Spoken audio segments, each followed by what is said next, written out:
The Celtic Exchange, a fresh insight on Celtic Football Club.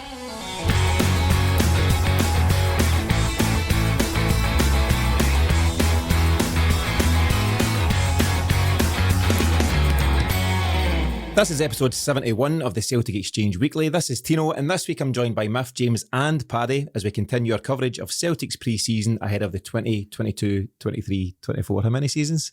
2022-23 season. Paddy, welcome back for your first show of the new season. What are you saying after your extended break?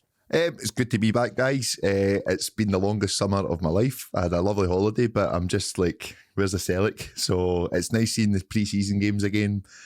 They're just not the same. They're just not the real thing, but it's good seeing the boys kind of getting a good run out, and energy levels are looking really good. So, just buzzing for the 31st. 31st, yep. aye. Sunday 31st. Should know the date as well. Yeah. Miff, you were there on Saturday to eat straw with Blackburn. What's your general take on that one? First half, very good. Second half, not so good. That's my general take. Very succinct. I thought at times we played some brilliant football, caught a bit cold. Probably the only criticism of the first half was we felt a wee bit open defensively in terms of that structure, no feeling quite right. We kind of broke on a good few times. But all in all, some of the play, I mean, Jota, Kyogo, Abada as well. A couple of times his final ball let him down, but he looked electric out in the wing. Midfield looked solid enough. Maybe just a wee bit there. I don't want to be overcritical because it's pre-season, it's about fitness, and also, to play such an agricultural team in Blackburn, obviously gave us a very robust test. I think they travelled north in a grow bag rather than a bus.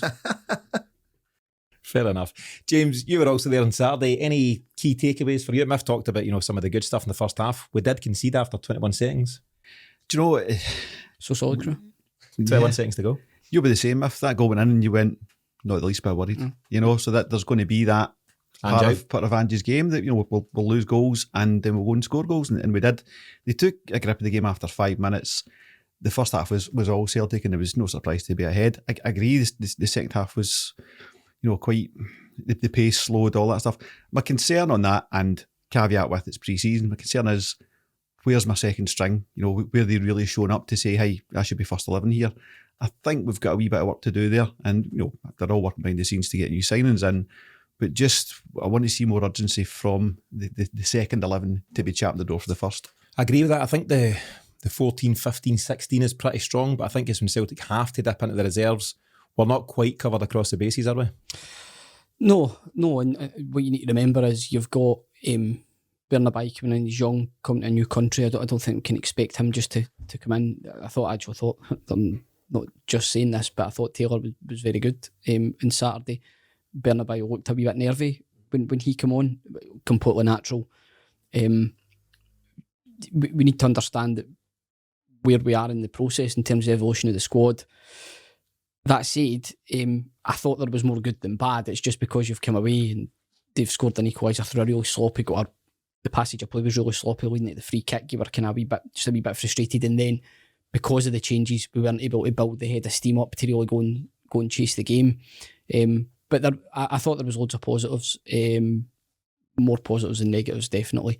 Just, I think it did highlight that there is still more work to be done, centre half and in midfield for me. That's it.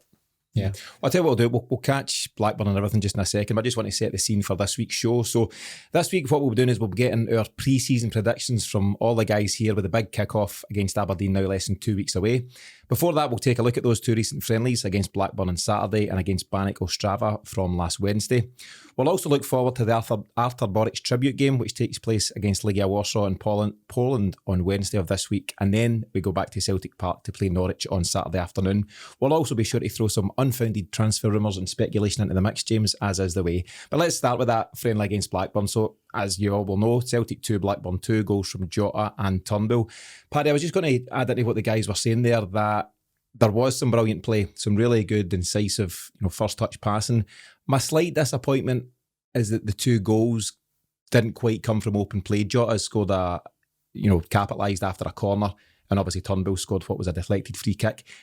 It would be nice if some of the good open play was rewarded with some good goals, wouldn't it? Definitely. I think their keeper had quite a bit to do though, and actually made some routine saves, but some good saves as well. I think that just comes from just getting the practice out there, and the finishing from a lot of the players isn't directly at him. I think a lot of the shots were straight at him on Saturday. So I wasn't too concerned, and I kind of know what you mean with like good first half, not great second half.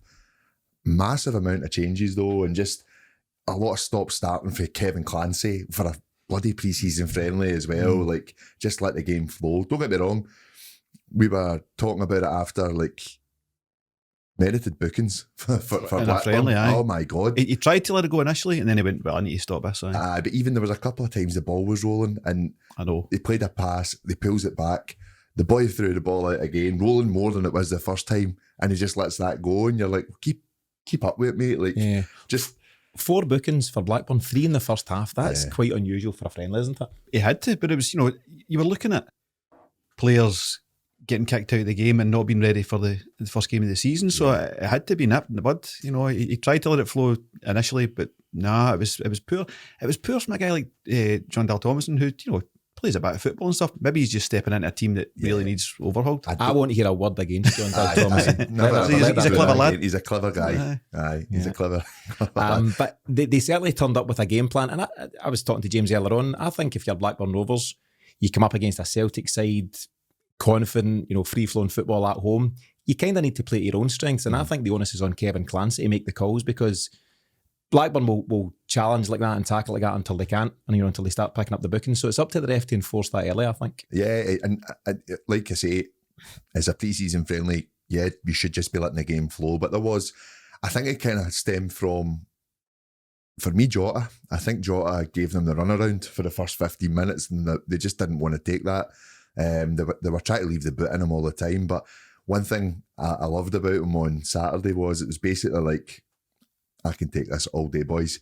Especially when he chips the boy with the ball just for the let's discuss that Jota flick. It's definitely on the agenda. So everyone will have seen it now. Just audacious flicking over the oncoming defender's head. Now, you hear in football, and I'm involved in a bit of amateur football and stuff like that, and you're always telling guys, listen, cut out the flicks, the nutmegs, the tricks. They don't get you anywhere. Bet they should, Miff, because it was beautiful, wasn't it? Oh, it's just that's what you go for, really, isn't it? I mean, it's to see somebody perform at their peak, and I think what we're seeing with Jota, the benefit of pre-season, the benefit of him being settled with the move, we touched on it last week. He's in an environment where he knows he's a man, and what you're seeing is that bring itself out in the pitch. He's showcasing that, and it was magic. And I do think it was in direct response to just how much punishment he'd taken on the day for a pre-season friendly. I thought it was fairly ridiculous. But I'll tell you one thing, the big ginger fullback, won't be forgetting him in a while. No, torrid time he gave him. I just think he showed more than a glimpse of what he's capable of. There was one very powerful run early on in the game where I think he's nutmegged 2 or 3 guys, but also with an end product. It's one thing nutmegging guys and then it maybe breaks down or you run out of the park. He's got something at the end of it. As well as all these flicks and tricks, he's strong, he's fast, he's direct, and I think we're going to see something really special of him this year.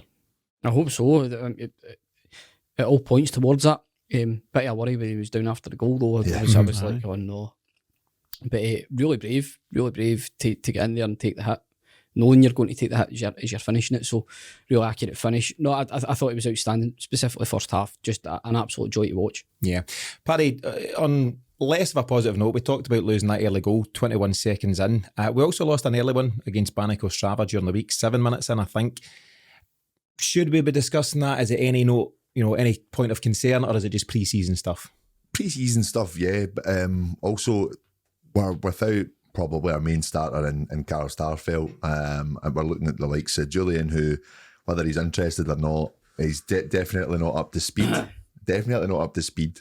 And Stephen Welsh, again, I actually thought Stephen Welsh looked a lot better. Some of his passing, some of his control on the ball, he just looked a lot more confident, but there's still just that full confidence missing. I think that'll come with games, obviously, if he's going to be, I think he is going to be our starter for this season. I do. Who? Stephen Welsh. Before Starfelt comes back to up the pace. I think that's inevitable, eh? There's no other choice. So, not bad. A couple of times he could have probably done better for the goal. I think he's maybe just getting a wee bit, don't know. He just needs to have a bit more dig about him when a ball's coming into the box, I think, and be a bit more aggressive. I think that'll come though. I do. In the second half, I noticed a couple of times it just doesn't. It was something I used to notice Jack Henry do. Just doesn't read the danger. Couple of times, all he has to do is tuck in. It's quite obvious where the danger's coming from, and he almost leaves it to Carter Vickers, as if just assume that he's going to get it. Instead, he's just coming round on the cover. He done it twice, and again, I don't know whether it's concentration, whether it's just a lack of willingness to do it, whatever it might be. But it's what the best centre halves do. You don't leave it to somebody else. You make sure that you're on your toes to get across in the cover to go and help. So with Welsh, you would have hoped that would have been an area of his game he would have developed. I don't think he's devoid of talent at all. I think he's somebody who's very willing. Some of his early season performances last season I thought were really good, and then he was a bit unlucky to sat out the team for so long, but it proved justified because Carter Vickers and Starfelt built the partnership that they did. It's just interesting. It's interesting for the point of view of you kind of know you're not first choice, but you're getting thrust in there. Probably almost adds a wee bit more pressure. Plus he's homegrown as well. It's quite a tricky situation for him. But listen, it's all about his mentality. This is a great opportunity for him. He should be coming in looking at this as his opportunity to really cement his place in the squad. Regardless of that, I still think we're going to go and buy somebody. I don't think Ange will want to risk Starfelt being out for a prolonged period of time and Welsh being the only option there.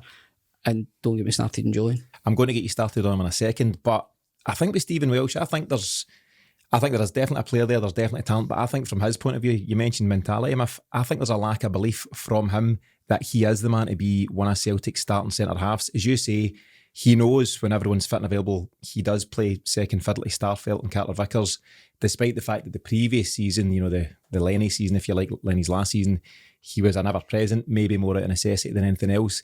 And I think he maybe just lacks that belief that he can go and be a starting centre-half for Celtic. I think you can see that within his game. There's just a wee bit of anxiety. We'll move on from that, Miff, and we'll move to Chris Julien, because I spoke with you a bit after the game on Saturday night and you were upset, to say the least. Tell us what you're thinking. Well, listen, so half-time was really interesting because there was fitness work going on at half-time involving players that had played in the first half. Yeah. So there was some, as you would call them, doggies, some sprints getting done both across the park and the Celtic half, but also halfway line to byline as well. So the four running were Juranovic, Taylor, Abada, Kyogo. I think Juranovic won every single sprint. I mean, honestly, it actually was making me want to spew up my pie just watching them. Your £4.19 pie, or whatever they're charging nowadays. £4.39. It was. Don't get me started on that either. Maybe you're the problem. Maybe I am. The work that they put in, considering they played a half of football, and fairly, it was quite clammy, close conditions, and then to do what they done was phenomenal. What an effort! I mean, Juranovic is just ridiculously fit. I mean, honestly, and it's, the guys that was up against are no slouches either. Kyogo, Abada, obviously Greg Taylor, the kind of natural athlete. And what was so telling was all the other players in the squad were on the pitch doing different bits. Idaguchi, who was just about to go on, was doing some fairly strenuous sprinting work as well. And on saunters big Julien, just swaggers on, cigar in right hand, up to the middle of the park, and then does what I would call a myth warm-up of sideys, no in any particular direction or going anywhere, and then meanders down and joins in a game of kind of keep ball. That was it. And even when he walked onto the park, he's walking slouched, kind of just, really disinterested, really vague, and it really get my back up. Because at the end of the day, he's going to leave. We all know he's got to leave. He's wanting out, and that's absolutely fine. You've got guys like Rocco Vata, Boston Lawwell, Stephen Welsh probably could include in there as well. He's a senior member of that squad. I don't care if you're leaving or no. I'm pretty sure his wages still getting every month. Just because you're leaving doesn't mean you don't get paid. Mm-hmm. Go on there and show these kids how you do prepare for a season, how you do prepare for a game. Because you don't do that. I mean, for me, it's just an absolute disgrace. I just wouldn't have him anywhere in the squad. He should also be looking to impress his future employer, whoever that may be, whether it's somebody on loan or longer term. He's in the shop window. Ange has given him a chance to go and perform there on Saturday. I don't think we'll see him again. I don't think he'll feature on Wednesday, and I don't think he'll feature against Norwich on Saturday, and that may well be him done in a Celtic shirt. I was so surprised to see him come into the team for the first pre-season after obviously the Schalke deal fell through. Was it a chance for him? Not to stay. To stay? But then he's got to look at it like it was though, and he didn't. Why? We'll just give Lawwell and Welsh the go-ahead then. Used to fight it out, because by the way, you could be starting the season instead of wasting our time on that. I found it very strange that he get brought in. Yeah. I understand it's a short window, but teams know what Christopher Julien can do, right? And what they're probably now starting to realise is, well, hang on a minute, are we going to be able to create a deal for him, because he's said no to Schalke? It's not been Schalke saying no to him. It's all personal to him. So I didn't get the thinking behind it, but bringing him in for these games, like you say, if he's not wanting to be here, then go. Him and Ideguchi are fairly culpable for one of the Banik Ostrava goals as well. Really, really slow to react. And again, you know, I don't think a big man's really bothering his backside, to be perfectly frank with you, which therefore begs the question, why have him in there at all? But by the same token, the squad isn't exactly dripping with experienced centre-half, so maybe Ange is expecting better from him than what he can offer in terms of his professionalism. Yeah, I do think part of it will be shop window stuff. I think Ange and Celtic will say, right, okay, well listen, if we're looking for buyers, people will want to take guys who are up to match speed, who are prepped and ready to go and maybe start games for a club next week, for example. So maybe there's just a wee bit of that in the fact that we didn't have a lot of cover in that area. Plus, I caught half sim when you spoke to me. I was quite hit up with that. Do you know what? I could tell over the call. I was quite hit up. But it was no, that way. It was just, you were certainly emotional. It was just hurting me. I get it. Let it go, man. No. That aside, you will have noticed in the last few games, certainly, that Joe Hart is clearly playing very, very high. And he's clearly under instruction from Ange. Is him the St. Connor salmon? Well, he should be scoring from there. There is a chance he's going to get lifted. You know, somebody's going to kind of find the quality to lift over him. The thinking is, by all accounts, and you know, I've read this isn't my theory, but with Joe Hart being so high up in the centre, it allows the centre halves to split and go that wee bit further out, so that when they do receive the pass, they've got more chance of breaking the lines and finding one of your forward players, which is all well and good until you get caught out with it. But I suppose, you know, with the fact that we don't have to play qualifiers this month and the luxury of that, you know, is now the time to be experimenting with that? Yeah, absolutely. You know, I think Ange, and he's spoken about it in various interviews and stuff, but he always tries to change at least one, if not two or three things on every new season, because we saw it under Brendan Rodgers. We blew everyone away, and then everyone went, oh, you play like that, we'll play like this. They worked it out, and we kept playing the exact same way the whole time Rodgers was there. And just saying, we know you'll do that, so we're going to change something, whether it's your goalie's Abaki, or they're really moving towards one-touch football. You know, 2 touches now a luxury. Yeah. It was a lot quicker. Well, some of the attacking play was a lot quicker. You were at the training thing today? No, I didn't go. Myself and Tino went there, and it was really, really intense. One touch, you know, 3 teams kind of playing amongst each other, kind of thing. That's how we lost the goal. Because they were, well, it's straight off the kick-off. They tried to play like a wee kind of triangle and midfield. Matt O'Reilly's pass was just off to McGregor. But listen, that's the time to fine-tune that. Exactly. Fine-tune against Blackburn, so when you come up against Aberdeen, you're good to go and everyone's up to speed. Plus, how could you stay mad at Matt O'Reilly? You just look at him and with go, that face. Sorry, mate. We lost the goal. It was my fault. It was my fault. We lost the goal in the 21st second. By 30 seconds in, I was over it. Matt, don't blame yourself, sir. But I think, you know, just to the question, it is the time to try that, and you know, you can do so much in training, but you can't recreate that genuine game environment unless you do it, you know, at Celtic Park and otherwise. So I think it is the right time to try it, Paddy, and get the players to be more brave in possession. Yeah, I totally agree. And you know, something like if Joe Hart's going to be playing up a bit further this season and we're taking that risk, is there many in this league that can finish from that distance? I think it's a risk worthwhile taking. I'm not... Yeah, but Real Madrid can. I know, but we're not going to do it. We'll be doing that in Europe.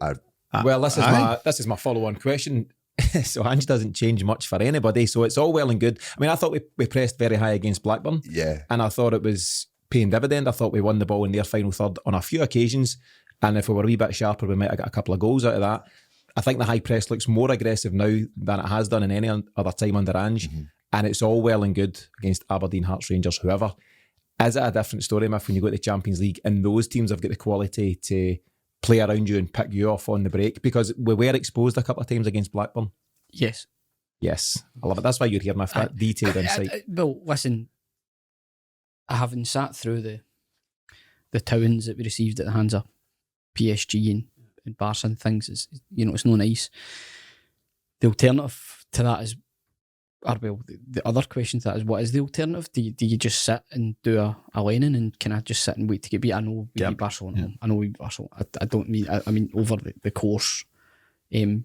Even some of the games that we won under Stratton, they were very nervy occasions where we didn't play a lot of football. Your possession would have been very, very low.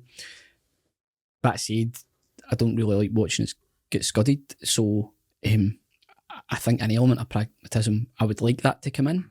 Will it? I don't think it will. Mm-hmm. And I think how we are seeing Celtic play just now is how we'll see them play. Hopefully just a wee bit more polished so that they keep the ball a bit better. And I thought, even seeing it with Siegrist, when Siegrist come on, Siegrist pushed away up as well. He made a couple of really good saves. He did. Was he questionable for the goal they lost? Paddy, goalie point of view, should he be covering that? I think so. Yeah. I don't think it wasn't ferocious, was it? No. The strike. No, and it was on his side. Passed in. His wall was doing the job of protecting that side of the net. Yeah. He should have covered the others. The only kind of allowance I gave him was the fact that it maybe came through a ruck of bodies, maybe. But then you should be setting yourself up and giving yourself an idea, a very good idea, if not the full sight of the ball. That's simple, but I understand it was fairly central. But yeah, your players should be kind of helping with that too. Yeah, in the ball.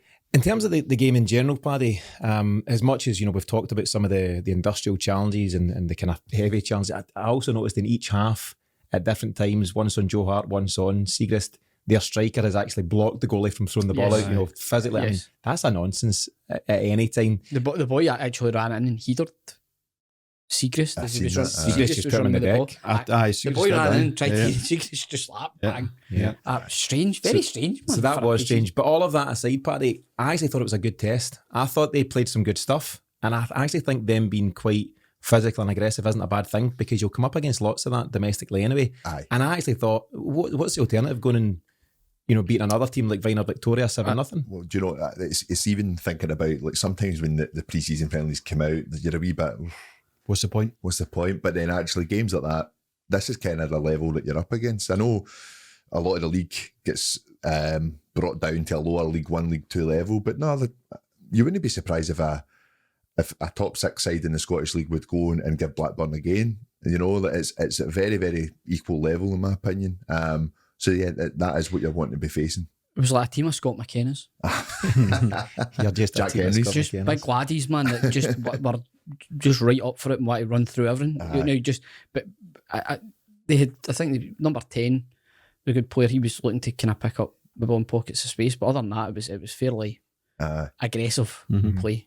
I think, touchwood and stuff, all the players more or less escaped injury. I know Tony Ralston had a cut in his foot. He trained today, James. We've seen him doing some different stuff there.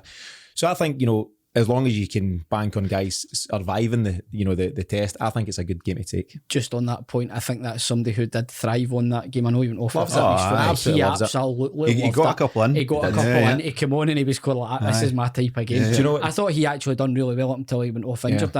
He's just so funny. You can add James McCarthy to that. He came in and cemented a couple. Did he get booked actually? He should have if he didn't. I think he did. He did. He helped out. I think it was Ideguchi. It came in with a good tackle, but the way the ball went, it went into a 50-50, and I think the boy just beat McCarthy to it. Not that he wasn't anywhere near it. I'm not saying he was slow on it. And he done the boy. It was a great tackle. He was coming. yeah. I think James is looking sharp and lean. Watch this space. We'll discuss him in a wee moment. Here we go, man.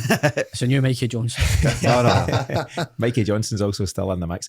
The other game Celtic took part in last week was Banik Ostrava on Wednesday night. So Banik of the Czech Republic. They were celebrating their 100th anniversary with this game. Miff, I'm not sure if it was the club or the company that were 100 years old, but we'll maybe try and work that out. I don't believe there's any differential in Czech law. I hear you.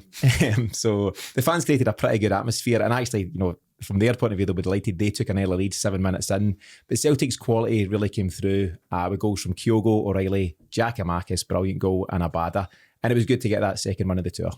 Absolutely, and I thought some of the play through midfield to attack was excellent. We haven't really mentioned them for the game on Saturday game against Blackburn, but Kyogo's general movement is just an absolute joy. It really is. And you saw that again to great effect in battling up with him and Turnbull for 2 of the goals. So I watched that game and I thought we're in a good place.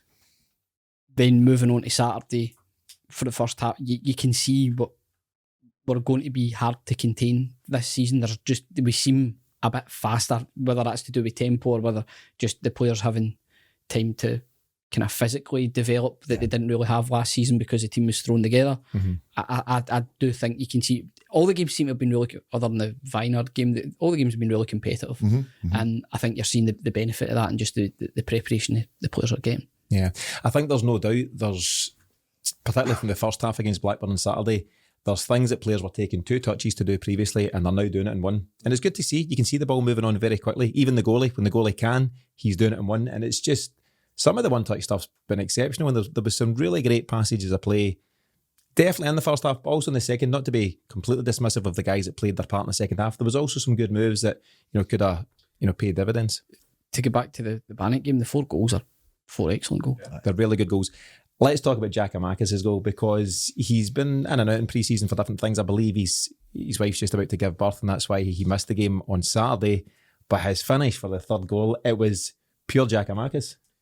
He's just so sharp in that area. Comes to life in the box, James. Aye, he really does. He's just looking for it, and he's got such a range. No matter what height that ball comes in at, he's got an answer for it. If it's on the deck, if it's a header, if it was somewhere between a header and an overhead kick, he could have gone with either. Went with the kind of semi-overhead kick. Just an absolute cracker. So excited to see him with a full pre-season and all the confidence from, he's finished. He made a good comment last week. Where's my top goal scorer trophy? There's a trophy. Where is it? It's Charles Cook just legged it with it. Yeah. He's away to Belgium or something. Just went, I'll take that. It's a bit of a mystery. Paddy, it was a brilliant goal, and also a very decent cross from captain of the moment, Tony Ralston. I think he was wearing the band at the time. Do you know some of his deliveries on Saturday as well? Yeah. Pinpoint. Yeah, it really is. Really, really good to see, and gives you a lot of confidence for what he can achieve. His deliveries last season as well actually were really, really good, and I think he's just settling even more into the role, which he's comfortable with. And that's made me think, I mentioned there about Stephen Welsh. I don't think yet fully believes he's a Celtic player. Yeah. Tony Ralston does. Mm-hmm. And Tony Ralston, by his own, he would admit that he has his limitations, but he's so driven, so focused, and he's got such belief in himself. And I think if Stephen Welsh took a leaf out of that book, it would really bring him on to the same levels. I'd kind of give you the same thing about Mikey Johnson as well. I would. A wee bit of lack of belief. Aye. Yeah. Total lack of belief, sadly. With yeah. them. It goes a long way. Still time for Mikey. I would hope. And also, his cameo on Saturday was completely bereft of any confidence. Yeah. He did play one really good through ball. I've watched the game back, and he played a really good through ball, and I'm hanging on to it for dear life. So how was your season? Played a lot of good through balls. Played a great through ball in a friendly. Nah, listen, we'll get to Mikey and some other guys in a moment. I'd also like to touch on Matt O'Reilly, Paddy. So he also got amongst the goals with his 2nd goal of the pre-season. A really nice finish from distance. It was a great ball, and I think from Turnbull. Yeah. And he's just got out on his left foot and curled by the goalie. Can you expect a guy like Matt O'Reilly to now chip in with maybe 10 plus goals a season? Yes, I'd hope so. I generally see a huge amount of rotation with the team this year, but it's not to say that you can't still produce those levels. I think it's a big year for him. I think he is the most likely to kind of fill this void that Rogic is leaving. And as I said last year, the jury's still slightly out for me about Matt O'Reilly. I don't think there's anything wrong in saying that. We've only seen what he can do within 6 months. I think it's a big year for him, and I want him, like I say, I want him to prove me wrong. I think he will. I think he's good enough. I need to see it a bit more. Yeah, I get that, and I'm very hopeful that he's going to really kick on. He looks confident and fit at the moment in pre-season. They all do actually. They're all looking very, very sharp. I was going to just finish this section by just asking you about that. So obviously, Celtic finished the pre-season tour of Austria and the Czech Republic unbeaten, 2 wins and a draw. That's all well and good, but more importantly, I think will have been the quality time that Ange has been able to spend on the training pitch with these players. Absolutely, and he did reference that in the post-match. I think it was with Vienna, with the Vienna game, that how good he felt the sessions had been. And again, I think what he was trying to do, he made reference a couple of times as well to the fact that they were playing opposition in fairly hostile environments in games that kind of meant something or were played like they meant something. Yeah. I think it's fair to say Blackburn continued that trend on Saturday. So that's obviously been by design. It's something that he's wanted. You can only imagine how the sessions must be going as well. The players do look really, really sharp. It's everything last pre-season wasn't for Ange, so it must be like, it must be an absolute gift for him. Yeah, and there's several individuals that you can point towards. I've mentioned James McCarthy. I think he was training on his own at this time last season. You brought in Cameron Carter-Vickers on the last day, Jota on the last day, Jack Amakis on the last day. And as you say, these guys were literally going from airports to stadiums, jumping on board. I think Starfelt, signed on a Friday, played on a Saturday, all this kind of stuff. Kyogo went straight into the heart. Straight to all that kind of stuff. And as you say, this season is everything that last season wasn't. And I think that's got to be so exciting. In terms of the remaining pre-season fixtures, so as mentioned, we play Artur Boric's Legia Warsaw on Wednesday night, 5 o'clock kickoff. Should be a good game and maybe with a bit of an edge. We know that they've got quite a volatile fan base. I think the fan base are a bit fed up with the club. Actually, they had a poor season and then I think they tried to charge fortunes for the tickets for this game and had only sold 3,000 as of some point last week. Did you see what Boruc said? No. If you don't want to go, don't go. That just sounds like him all over the back, doesn't What it? promoter? I know. Yeah. So hopefully there's a good crowd for him. I think he deserves a big send-off. And it should be a competitive game. I think there'll be a wee edge to that. So that's one to look forward to.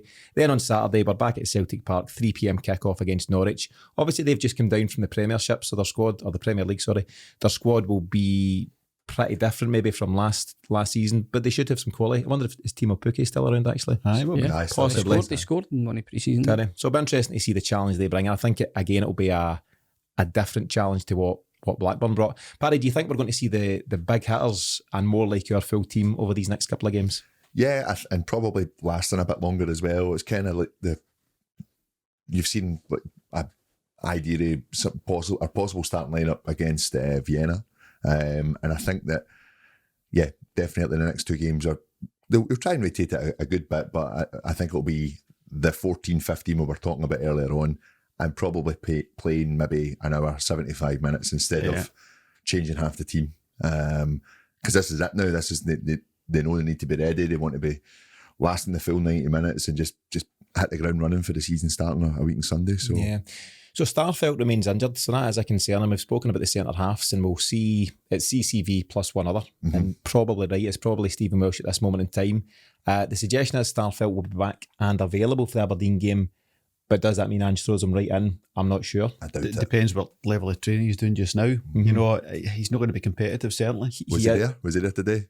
No. I didn't see him actually. It's a good question. So he's doing some sort of rehab programme, but I think we're it's about 3-4 weeks away from. We're less than 2 weeks out to that Aberdeen game, so we'll see how that goes. Jack Amakis and Hatate missed the game against Blackburn, but both should be back. Hatate, I think, had a small injury and then an illness, but he trained today and I think they'll be back. So I think we'll see much closer to the proper starting 11. I think what you see against Norwich will be the exact same as you see against Aberdeen. Yeah. The guys will play until they're subbed, and that'll be like you're saying, 60, 70 minutes. And then that's when you'll see rotation. I don't think you're going to see half-time change team stuff. Mm-hmm. One interesting one, we've not got too much time to debate it today, but I'd like to pick up with you maybe next week, Miff, we'll have a bit more information. Taylor v Bernaby. I think it's Taylor's shirt at this moment in time. Bernaby's come in, looked a wee bit nervy on Saturday, I think it's fair to say, but also looked like he's got something about him. He's got a bit of trickery. He's more a forward-minded, more an attacking player than Taylor. And it'll be interesting once things start to thin out, maybe in a similar way to Ralston and Juranovic last year, what Ange eventually goes for. You're not going to spend the money on Bernaby to not play him overall, but at the moment it's Taylor's shirt to lose. I would agree with that, yeah. Albeit that I think you can see what the plan is with somebody like Bernaby. With no disrespect to Greg Taylor, going forward, he tends to be fairly limited. He's not somebody that necessarily changes it up that often. With Bernaby, you can see he's got a trick. He's willing to come inside. He actually popped up on the edge of the box when he probably could have scored, maybe been a bit harsher, but he certainly isn't going to be holding himself back for getting, being really advanced and getting into those positions. And what it does is, when the types of games that we play where there's those low blocks, that I know you're so fond of, it it's just a different type of problem for these defences to think about, whereas with Taylor, there's probably one of only 3-4 things he's maybe going to do. With Bernabeu, I think there's got to be a few more things he's got to try to unlock defences. So for me, absolutely can see what we're trying to do. He just needs games, he just needs to settle, and I think we'll need to give him the time to do that. Yeah, and I think as James says, more than likely whoever we see line up against Norwich on Saturday coming will be the line-up for the following Sunday. So we'll watch that space closely. What we'll do now, we'll move on to what is the main theme of today's show. So the Celtic Exchange pre-season predictions. This is going to be a bag of nonsense, but we'll see how it goes. Same as last year. At time of recording, as I'd mentioned, we're now a little under 2 weeks until the start of the season, so we thought it'd be good a time as any to bring you the pre-season predictions from our knowledgeable and highly respected panel of experts here at the Celtic Exchange. We've broken this down into a few different categories, so those categories are as follows. So number one, the main man. Going to ask you lads who you think will be the standout performer for Celtic this season. Very straightforward question. Number two is a surprise package, so the player you think might come good this season and surprise us all. Number three, new kid on the block, so which youngster is going to emerge from the academy to play a significant part in the season ahead. Number four, an interesting question, a wee bit different, lost in paradise. So which player do you think might surprise us all by moving on this season, either in this window or in January? So a few things to discuss there. And very last question, Trophy Haul and European progress, i.e. what silverware do you think Celtic will lift this season, and how far do you think we'll progress in Europe and in what competition? So we'll get to all of that. So let's start with the main man. Miff, I'll come to you because you are the main man here at the Celtic Exchange. Who do you think So is going to shy. be... James, do you want to head? It's just that's still there's paddy. I see what you did there, team. I know, you didn't even blush, Miff, that's the thing. You've just rolled with it. Who do you think is going to be the standout performer for the season ahead? Who do I think? I will go for Jota. I born one, but based on what I'm seeing, I can only go on evidence. If he continues the way he started pre-season, I think there's only one candidate. Yeah. If the answer's right, the answer's right. So you don't need to justify yourself to me or anybody. Thank you. Paddy, where are you at? Jota. Again, just one of those performances on Saturday that made me think, like what we've just mentioned, he looks settled, and I just think he's going to have a great season ahead. He had a very, very strong end to last season, and I just think he's going to push on. Yeah. James? Jota. There was, from the moment he came back and signed his contract, there's a change in him, just in terms of his demeanour. He just looks so happy, relaxed and confident. Footballers, when they're happy, relaxed and confident, play their best stuff. I think we're going to see something amazing from him this year. Predictions are there to be broken. I hope that one's not, but all the signs are Jota's going to blow them all away. Yeah, do you know what? It might be boring, but four of us all in agreement that Jota is going to be the man. He's an absolute superstar, and I'd be amazed if he's certainly not one of, if not the top performer this season. Obviously, the other obvious candidate might be Kyogo. You know, again, just a superstar in his own right, and he's shown glimpses. So I don't think any fan, generally speaking, unless for controversy's sake, would be picking anyone out with those two, would they? Is it just you that gets the two picks? No, I'm just pulling rank a wee bit, Miff. I get to play about with the format and stuff. Is this like end of season categories when you just make up your own and add one on? In fact, we need to get a James subcategory. We can't pass without that. What I Michael generally Johnson do. award goes to What was your subcategory? Subcategory 2B. Was it tries the hardest or something like that? Was it? No, I can't remember. Club Man of the Year. What I used to win. What I generally try and do is I ask all you lads your opinion, and then I just tell you the right answer. Right, okay. So we'll continue in that vein.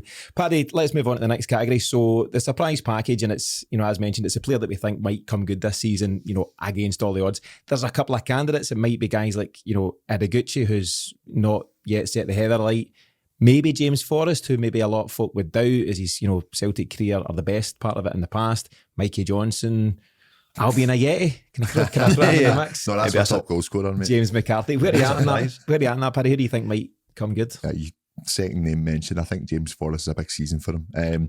He looks sharp. Again, just one of those ones, as we spoke about wingers a lot in this show, it's not always going to be every game they're performing at the highest standards. They need that few goals. They need a bit of confidence with a few assists. But the guy's got bags of experience for us, and I just think he'll be crucial alongside Abada out in the right wing this year. I'd say Forrest. Yeah. James, what about yourself? I'm kind of stuck between two. McCarthy's who I most want to be a surprise package. I'm a big fan. He's went and got himself really fit. He's got a proper pre-season under his belt. He's got bags of experience. he's a real. He gives us something that we don't really have in the team as an enforcer. You know, even on Saturday when he's saying, right, that's enough of that. You know, heavy tackling, we can do that ourselves. How much of that Ange's team really needs, I don't know.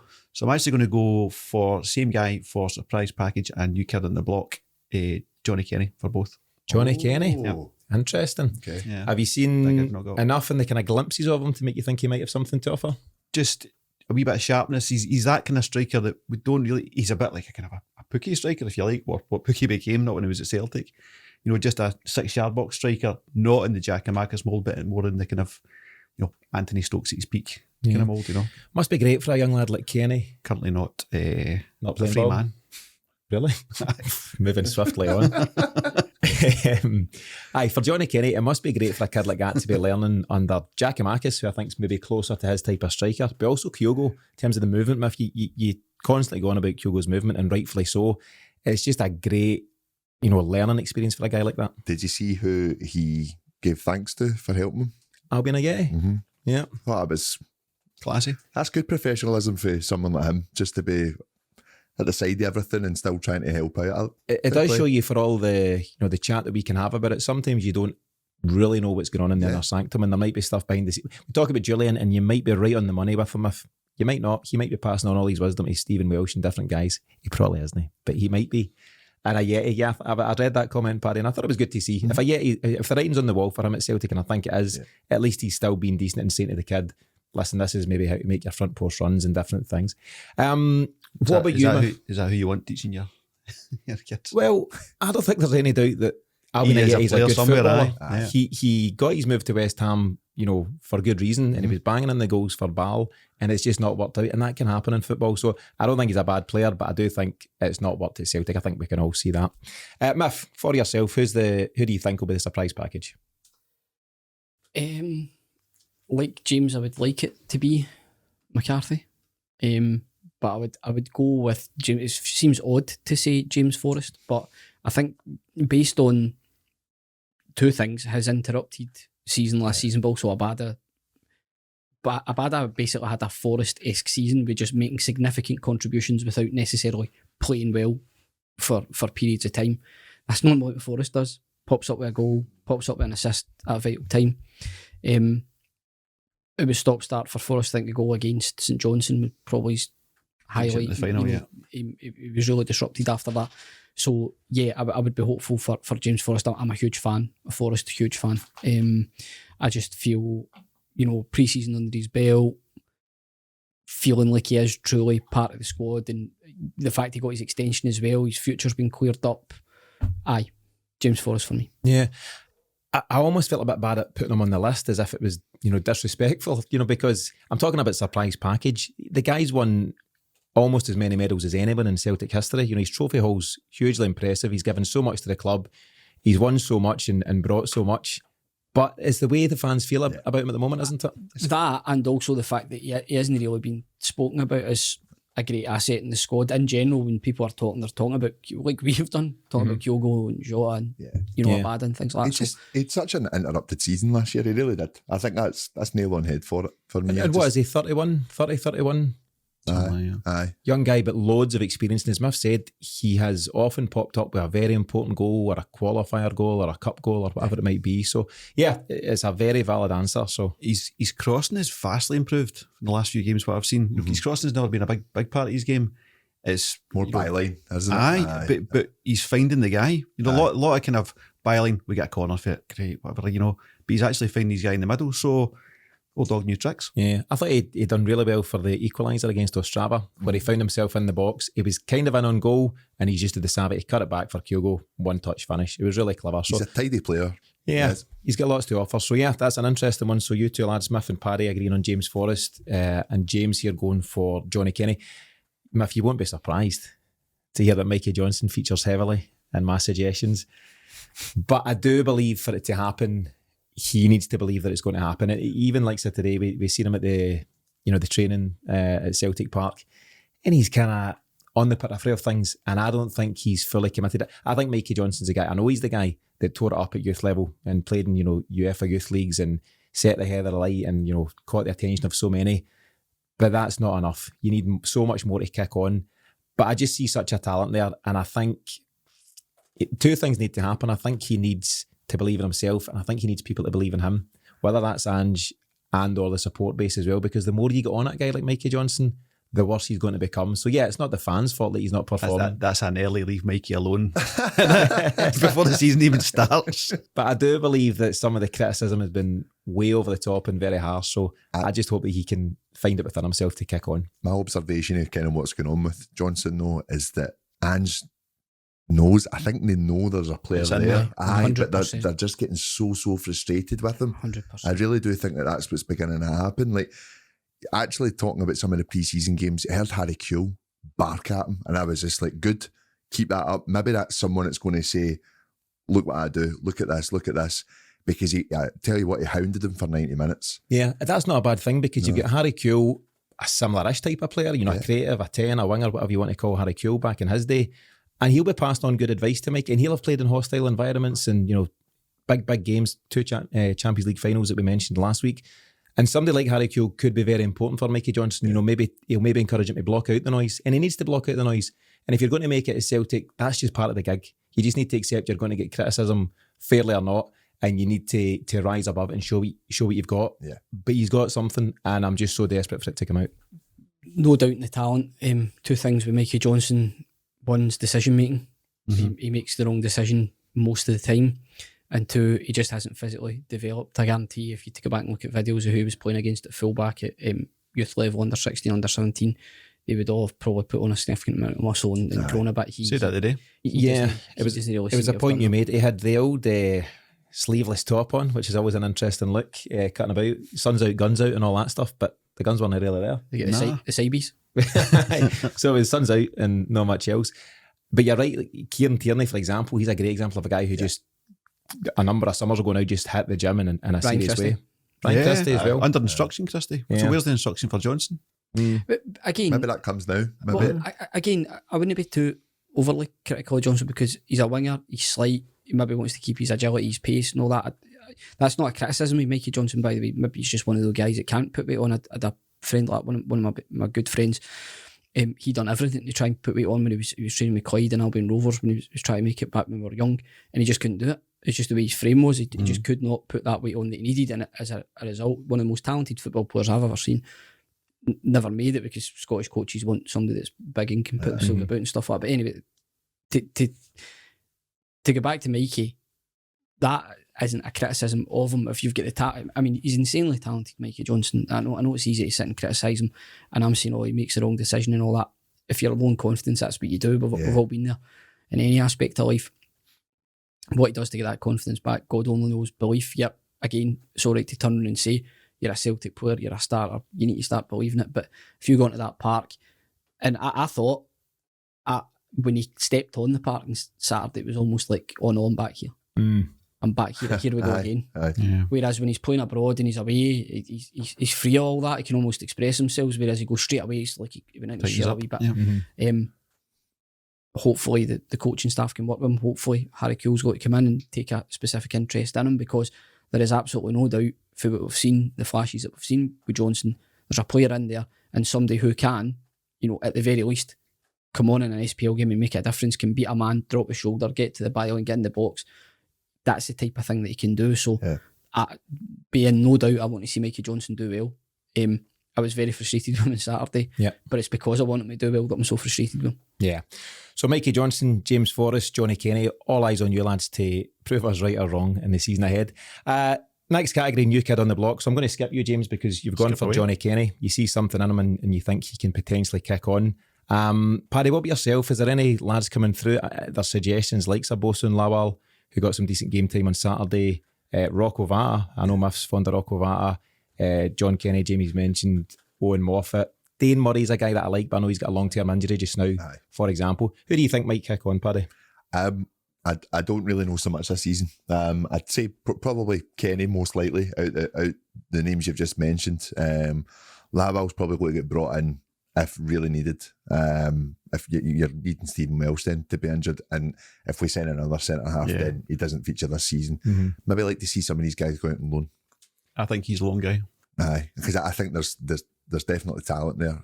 Same with Dane Murray as well. I know obviously he's injured, but I really like the look of him last season as well. So there's a couple of guys who did feature last year that seem to have disappeared. Owen Moffat's a name I've mentioned there. Yeah. We know he was around last season at times. I think he started a couple of games up front.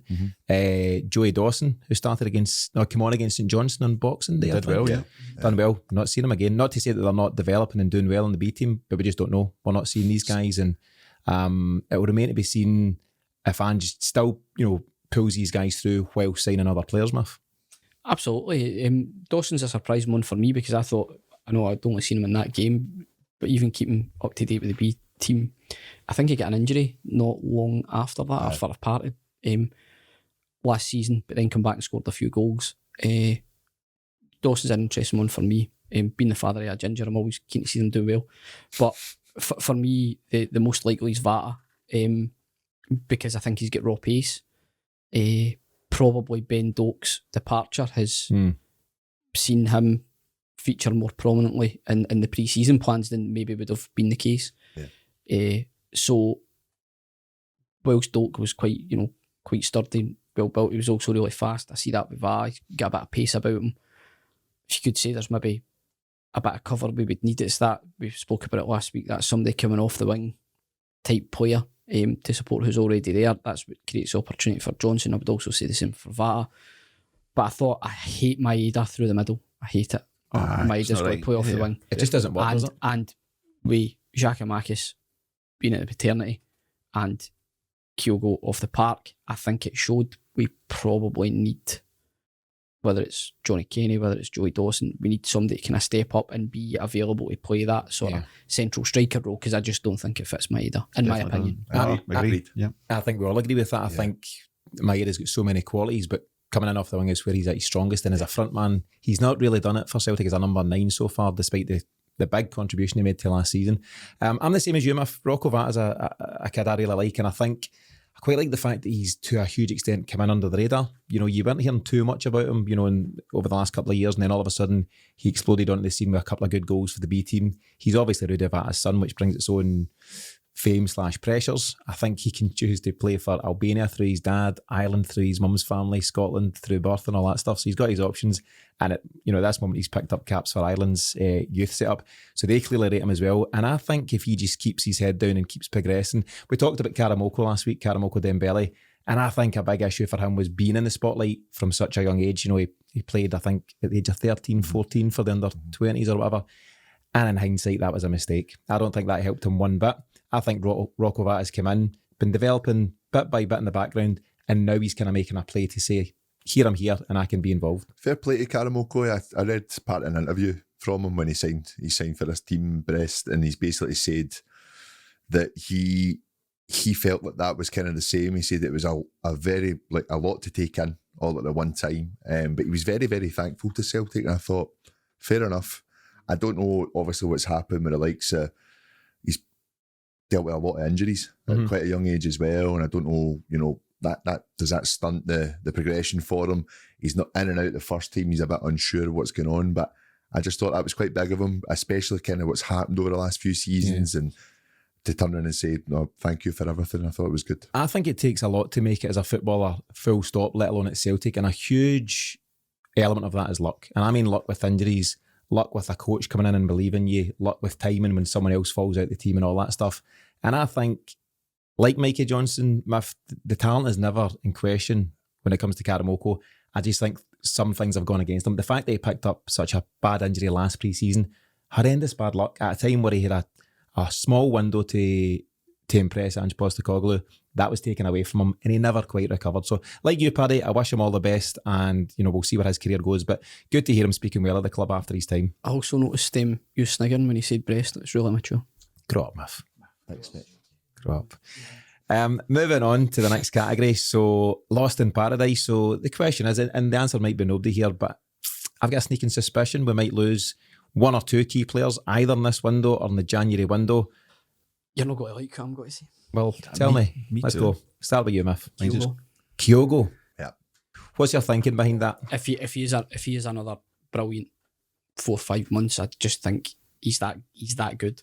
You saying losing them before the start of the season. Could be now or could be in January. I mean, Anywhere between now and January. I just think if Kyogo is Kyogo for another, if he does Kyogo things, he's off. He's just, that's how good I think. I don't think we'll lose anyone big before the end of this first window, mainly because these players know they're getting a chance at the group stages, and I think that there's such good unity within the team at the moment that they want to give it a go. They're going to get 6 Champions League games, and that then might lead on, depending on where we end up. I mean, obviously we're going to win it this year, but of course, depending on where that kind of leads them to be for January, then I think big decisions like that may happen, and I definitely think there is.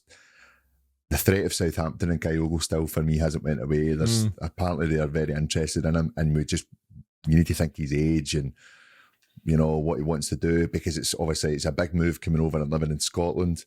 It's then they'll wait 2-3 years and then not get the chance to play down in the Premier League as well. And he's obviously the other side of the world. So yeah, I think there's something in that. Just on Kyogo, will he be in the Japan squad? I would expect Are they at the World Cup? Yeah. The playoffs? No, they were ahead of Australia in that group. Oh, aye. So it would be, you're talking post World Cup as well, so there's the potential of him going there and doing well as well. Listen, I don't want it to happen. Don't. No, that's not the question. Eh? Prominent podcaster and Kyogo off shot. No, I mean, I'll be devastated, but I just think everything's set up for him to go and, we would have probably been facing the same problem last year had he not been injured. Sorry, Kyogo. Got you. And James, the answer doesn't have to be anyone, but where are you at on that question? DT? You can't wait. You'll drive the taxi for him at the airport. I've said it before. I think he's an amazing talent. I just can't see where he fits. Particularly if you step up from 2-touch to 1-touch football and then there's a block in midfield where the ball slows down. Where does that fit with the game plan? I really don't know if it fits I love our him. whole thing. I love him, but my mate who was at the game Saturday said, brilliant on the ball, brilliant going forward, but he's easy to take out the game going the other way. And in the context of Champions League, things like that.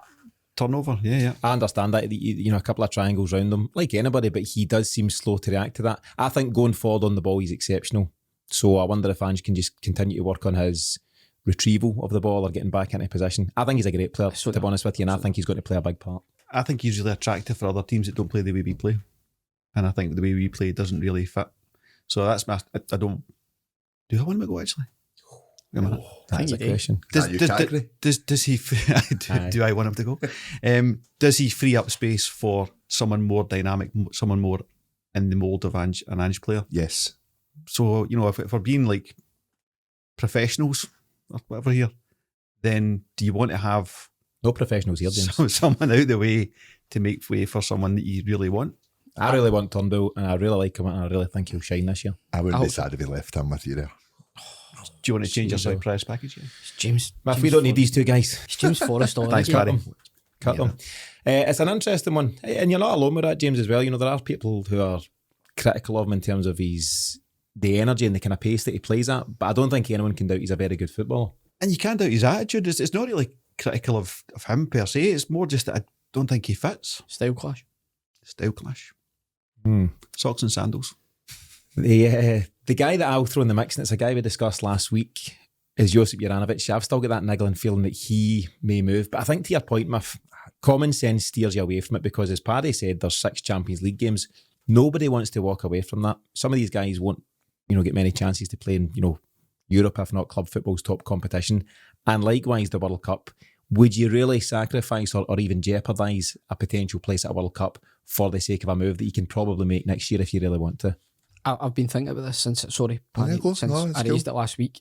Would he be in jeopardy though? I think he's pretty solid. I mean, even if he went 6 months and never played, 6 months on the bench and then right into the World Cup. Well, judging on how he was doing the doggies, he's got to be that fit that it's not going to be an issue. Yeah, not to say that he would be on the bench for Atletico or wherever he went, but it's always a risk moving to a new club. I just think he is absolute class. Man. He's great. Yeah, he's great. I think he's only kind of just made the right back position with Croatia his own though, and that is a risk. Does it let someone else kind of say, "Well, hang on, I'm going to have a shot performing here and playing week in, week out"? And it's not to say that he wouldn't go and sign for someone. I know he's probably not going to go to Atletico Madrid now, but he could go there and start quite easily, quite like from straight away, and not be a rotation player.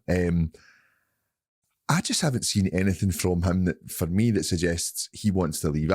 I know what happened, obviously, with Legia, but that was all down to a clause that he had in place for playing in the Champions League. Has he got a clause with us that we don't know about? Well, we probably don't know. There could be something, but he's playing in that tournament this season, and I just think that again, he could be someone that ends up leaving in January. Again, he could go and have a really good World Cup.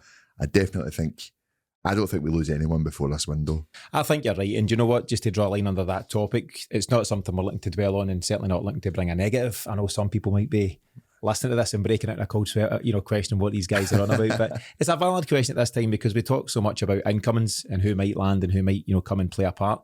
It's relevant to talk about who might go the other way. It just feels different this year, though. It feels like we are properly building. I could be left by egg in my face come the end of the transfer window, but it does feel like we're not in that position where, over the past few years it's been Ayer, it's been Edward, it's been Christie, it's been whoever. All on the basis we've not had Champions League money. Yeah, exactly. And on that note, Muff, I think it does feel like we're building.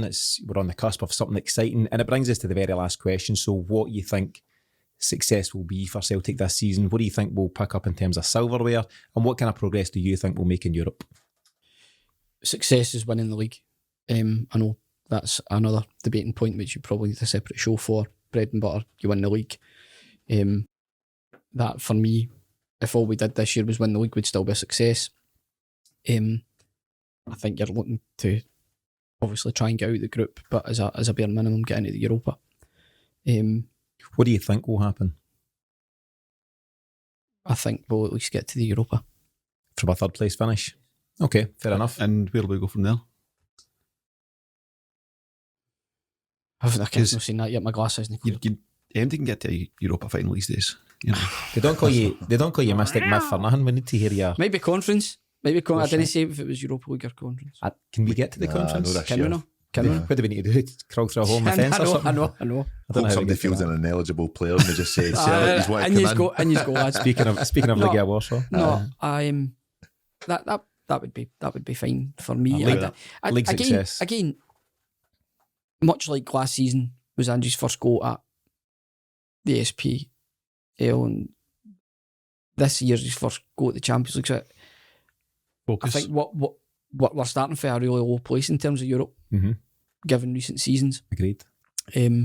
Other than Lennon's, achievements in Rome, there's not been too much to go at. Obviously, Rodgers beating Anderlecht was probably a highlight, but nothing sustained.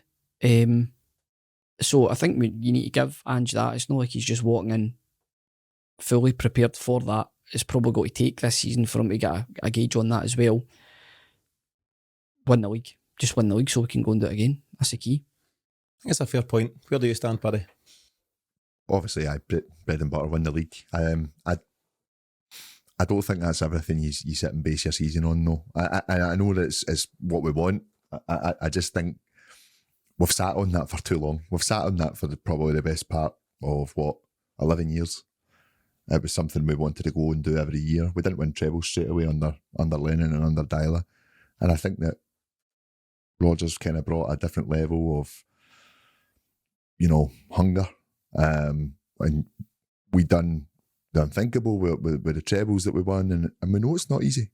I think seeing that last season in the semi-final, we realised this has not been, we can't take what we've done for granted. We've not done anything in Europe in a long time. And I think that the board will know that. And I definitely think that Postecoglou will know that.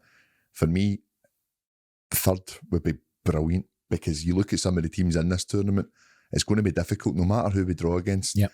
I'd like to see us kind of get the lucky draw once, because I definitely think the groups we've been in, and even with the Europa League, we always come up against it. Yeah. So, and teams that should be in the Champions League as well. But we're here now, and I just generally think that the spending from this summer is going to be a huge indication as to, do we want to play in this tournament season in, season out. So I think that third, great. If we can get second, even better. But I don't see us doing anything treble-wise this year. I think the league and finishing third and getting stronger in January and seeing how we do in Europa League would be great. Yeah, you talk as well about getting luck in the draws. I think Rangers have drawn Thornleywood Juniors and Belgium Juniors the next round to get to the Champions League. James, what about you? Where do you stand in the whole European progress? I take Paddy's point. Trebles are hard to come by, but our biggest block on the treble last year was Bobby Madden, and he's away now. So who steps in, Bob? We've got one ready for you. I think Ange will have that. He'll be annoyed by that last year. Professional pride, personal pride, and targets and stuff, because it was there for him, and we just, that game being what it was, we were never going to get to a Scottish Cup final. So I think for me, it's a treble, and it's a second place finish in the Champions League group stage. I think I'm going to say the tournament full in, so runners up, losing finalists, and a treble. Got ambition. I like it. Fair. I like it. No, okay. Sell, but no. Paddy, He's about to take a heart attack. Paddy, if you don't have a dream, how are you going to have a dream come true? Oh, you heard me last season, so we sure did. That's interesting. I'm more akin to Miff. I think league, absolutely. It's just such a given, and I think we're in a great place to do so. The other thing in terms of European progression, you've said that Ange hasn't competed at this level before, and you're absolutely right with that, Miff.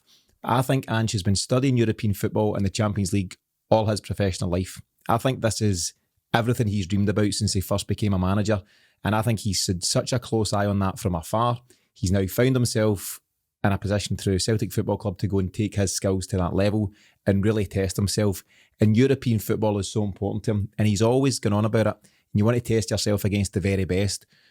Whether we can compete against the very best at this moment in time, I don't know. But you know that he's going to give it his absolute all. He's not going to ever think about resting players or boxing clever. He's going to go for it, hammer and tongs. And I think we'll see a very exciting group stage.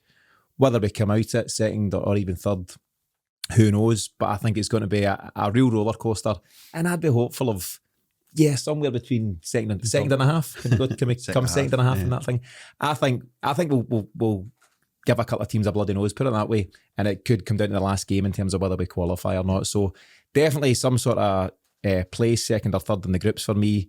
League title, absolutely. I can take the League Cup and Scottish Cup this season. I really can. I'd love to win them, but trebles aren't easy. Yeah, we'll know by the end of August if the club is up for this in terms of who we sign. We know what we need to sign. So if they're not in the door by the end of August, then we'll know that they're not really pushing for it. Yeah, beautiful segue, James, into the final section. So just in terms of the latest transfer speculation and signings, thanks, of course, to you lads for your pre-season predictions. We'll revisit this and see just how wrong we were in 12 months' time. Transfer speculation. So a couple of new signings this week would seem likely, and Ange said as much after the game against Blackburn. He said, quote unquote, "We're definitely going to add a couple of players. We're working on that at the moment, but would expect to do that in the next 7 days. We have had to be patient just to get the ones that we want, and that was much more important than rushing people in. I'm pretty confident we're close to the end point and bringing in a couple, which will help. So you'd like to think maybe by the weekend, a couple more will be through the door. And the main one that's getting spoken about just now is Aaron Mooy, Australian international. Ange obviously knows him very well. He's been heavily linked. He may even be in the door at time of recording. This is Monday evening. He's available on a free contract after being released by Shanghai over in China. Miff, he made his professional debut for what club in 2010? Oh, you are good. St Mirren. He was at Bolton as a kid. I don't remember him. No, I definitely don't. Yeah. He was at Bolton as a kid but never featured. He did make his debut for St Mirren and he was around for a couple of years. Scored against Rangers in 2011, I believe. Good lad. 52 caps for Australia. I think his wife's Scottish is what I've read. Yep. Is he what we need, Miff? I'm crying out for a defensive midfielder, a ball-playing centre-half. Is Aaron Mooy any of those? In his probably most notable season at Huddersfield in the Championship when they get promoted, that he was kind of more a player, dare I say, a bit like McGregor was for us last season. They built the play for the back whilst sort of shielding the defence, so would kind of fit with that. I just don't know. He's obviously at 31 He's now, 31. legs wise. He was never the fastest from what I could gather. Not quite sure he necessarily fits the mould of the type of player we normally see Ange sign, albeit that somebody Ange knows, trusts. Given his track record in the transfer market, I think we just need, if Ange deems him somebody worthy of being in the squad and thinks he can add to it, then I'm all for it. Yeah. Well, I don't have time for everyone's opinion on Aaron Mooy, unfortunately, but I'll come to you with one question, Paddy, and you with a final question, James. Since our last show, Paddy, Bolingoli has left the building. He's moved to KV Mechelen over in Belgium. Is there anything to discuss there? I mean, the writing's been on the wall for 2 years, hasn't it? Yeah, good luck, Boli. Sad to see him go. Raging. Furious. It should free up some decent wages, so that's got to be a positive, hasn't it? Oh, definitely. I think, again, we've been very, very clever with all our business, and to the point that I didn't even know he'd left. I'd heard about Sorrow going. I just think everything's just been very, right, thanks very much for your service, see you later. Yeah. Very quick from Celtic this summer. He'll have been weighed in. They'll have paid him off. You know, he obviously had a bit of his deal to come, but they'll have said, right, here's what you're going to get, and you can go and sign your new deal, and everyone shakes hands. So Dead money. So we draw a line under that one. James, last question to yourself, and it's really just about what you think the remaining priorities are in this window. I've talked about a ball playing centre half. I've talked about a defensive midfielder. Miff has mentioned that we're a bit light up top if Kyogo and Giacomakis are out. What do you think the important side? If you could sign one, what's the important one for you at this moment in time? If I was signing one, it's centre half. Centre half, ball playing centre half. Yeah, I would like 3. I would put up with 2 being midfield and centre half. If they only gave me one, it'd be the centre half. Yeah. Ball playing centre half. I think it's clear that Celtic are looking for that kind of guy. Was it Ko Itakura they were looking at, the former Man City player? A couple of other Man City types. Cowell for Chelsea. Under 23s that played with Huddersfield last season. Aye, that looks. Is he getting released of some sort? Is that right? Yeah, apparently he said he wants to leave for first team football. Because they've signed 2 guys in his place. Aye. So yeah, The Celtic have been linked with those types of players, number 6s and ball playing centre half. So I'm just hoping we can get one of them over the line.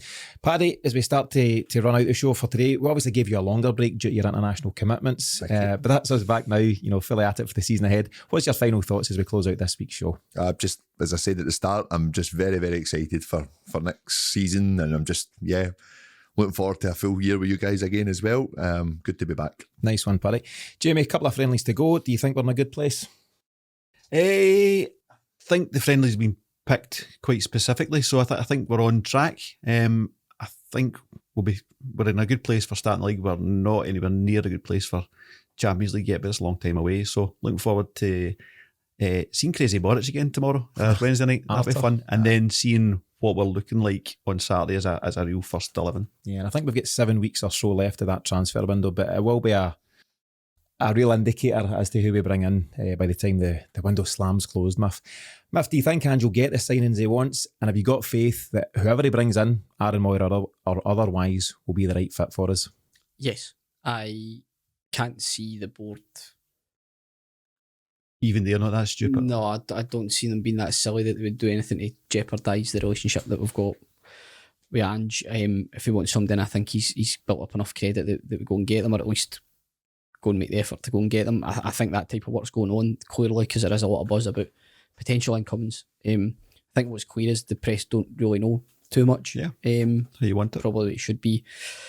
I'm confident they will be a good fit. You know, there's not many so far that have come in that you would argue aren't a good fit. There's some that still question marks out on just because they've not had a lot of game time, which is fine.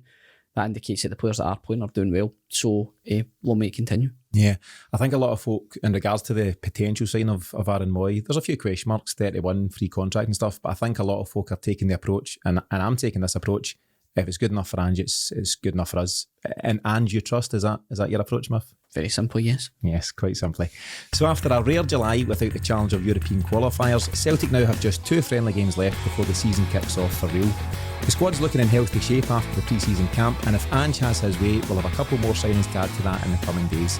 Thanks to Miff, James and Paddy for joining me today, and thanks to you for tuning in. Whether you're an existing fan of the show or a brand new listener, the support goes a long way towards making what we do possible. We'll have some very exciting news for you next week regarding some new ways to enjoy what we do at the Celtic Exchange. But in the meantime, from all of us here, we'll see you next time.